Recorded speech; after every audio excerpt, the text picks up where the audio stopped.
Hey, what is up guys? David Zhao here, and today we're going to be looking at a new APS-C lens added to the budget category for Sony E, Fuji X, and Canon EF mount. This is the Viltrox 23mm f1.4. It's a compact, well-built autofocus lens for just $299.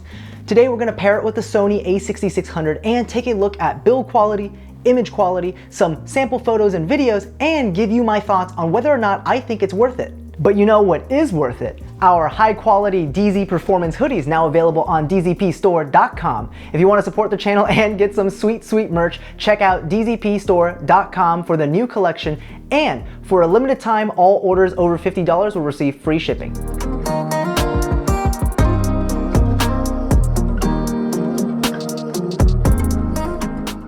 As usual guys, if you're interested in checking out the Viltrox 23mm f1.4 or any of the gear I use to produce this video, check out the links in the description down below. Out of the box, we're looking at a well-built lens with some bold branding with the Viltrox logo and the big AF23 f1.4e. But nonetheless, it's still a sleek looking lens. It comes with a metal lens hood which looks pretty good mounted on the lens. Something to note is that it has a clickless aperture ring with an auto option at the very end to control it exclusively from the camera. That's pretty cool since you typically only see aperture rings on expensive lenses like the G series and the GM series of lenses produced by Sony. Additionally, the aperture opens up to a wide f1.4, letting in a ton of light and lets you get that sweet bokeh and shallow depth of field. The focus ring also has a very smooth action. It's easy to rotate, but it also has a good amount of resistance to make manual focus pulls smoother. Obviously, one of the things to note is that this lens is also capable of autofocusing. We'll get back to this later and perform some photo autofocus tests as well as video autofocus tests. For our image quality test, I'm finally upgrading my test chart. Instead of this tiny little 8x10 test chart, I've printed out B&H Photo's Sharpness Test chart on this large 24x36-inch foam core board. Hopefully with this, we can start getting into more standardized tests for these lens reviews. Now, starting with sharpness. When wide open at f1.4, the image is sharp enough, but does feel a little soft all around. Additionally, I noticed that at f1.4, the lens experiences some pretty intense vignetting.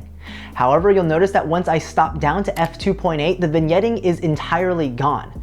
And on top of that, starting at f2.8, the lens hits peak sharpness. Even as you stop down to f4, f5.6, f8, f11, and f16, it maintains the same level of sharpness and vignette control.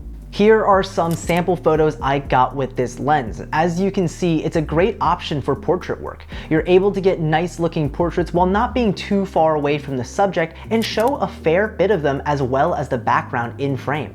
The colors are rendered nicely, the sharpness is flattering, and contrast looks good. This sentiment translates equally to shooting videos. This focal length is great for storytelling, giving you a decent amount of background compression and lots of bokeh. Here are some sample shots at 1080p of Annette on our walk.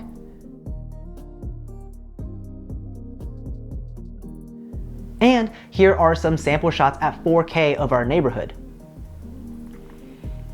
Again, the image is rendered very nicely, looks sharp, and doesn't have any glaring artifacts. Now, one of the things I'm always interested in testing for these budget lenses is how their autofocus performs. Going into this, I had a hunch that the focus mechanism might be a little jumpy and that you might end up with a bit of focus hunting. Well, for photography, it's fast and responsive. It locks on focus pretty fast and you're able to get some great shots, especially at f1.4 with the shallow depth of field. Good news is that the autofocus works entirely with the Sony cameras, meaning you can use human and animal eye autofocus. I tested the animal eye autofocus with Mini and got some sharp results in both photos as well as videos. Next, I wanted to test how well it racks focus with autofocus. So I did the typical walk away and walk towards the camera test, and I was pleasantly surprised to see that the autofocus functioned perfectly for tracking a subject. Walking towards the camera showed that it's able to make micro autofocus adjustments and fully utilize the a6X00's focus tracking capabilities. When jumping in and out of frame, it was also very fast to acquire focus. One thing I did note is that the initial focus acquisition is a little bit jumpy, like I had guessed. There's just a bit of overcorrection when acquiring a subject popping into frame, so take that information as you will. One last thing I wanted to share is the autofocus noise. The autofocus mechanism is far from silent, and you can definitely hear it while operating the camera. It actually is loud enough to the point where if you use the onboard microphone or an on-camera microphone like the Rode Video Micro, you could probably hear it focusing while you're shooting videos. Listen to this sample clip I have to show you how it sounds. Granted, I did boost the audio level just so you can hear it more clearly, but this is what the lens sounds like when it's trying to get focus.